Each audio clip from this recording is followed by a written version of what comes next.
Let's start off on Chegg here. We teased it at the top of the show, a full-on pre-market disaster. At one point, it was down 30%, but that sell-off is accelerating. As really the street comes out here and absolutely hammers Chegg's quarter with good reason. And that conference call last night by their team was not good, Emily, warning about a slowdown in the education market. The company blaming more people having to go back to work during the pandemic to earn an income. That means they're not seeking out higher education. That's right, Brian. And some really weaker than expected guidance here. And I think that is really what Wall Street is focusing in on. So not only the fact that the current quarter or the quarter that they just reported had been a little bit light, but the fact that they didn't really point to any meaningful catalyst for the education sector and for Chegg's business overall. So we saw the company lowering its forecast for both revenue and adjusted EBITDA for the full year. The company now seeing revenue coming in at as much as $764 million.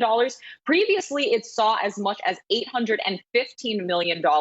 And then again, on the bottom line, the company seeing adjusted EBITDA coming in at as much as $257 million, whereas it previously saw as much as $300 million for the first quarter. Now, some really telling commentary here from the CEO of Chegg, that CEO, Dan Rosensweig, saying that, quote, in late September, it became clear to us that the education industry is experiencing a slowdown that we believe is temporary and is a direct result of the COVID-19 pandemic.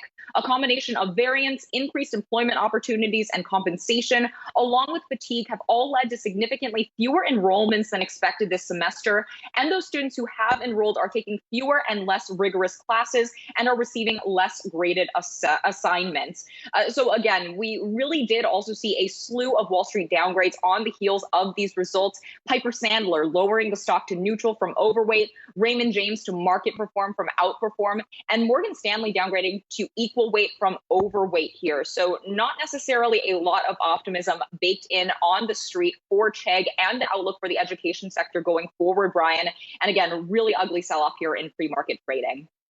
Yeah, it's not going to be a pretty session for them. Just want to tie a couple of other things together real quick, Emily. Chegg also not providing 2022 guidance. The street does not like to hear that. Normally on this third quarter earnings call, Chegg provides guidance for the next year forward. They did not do that.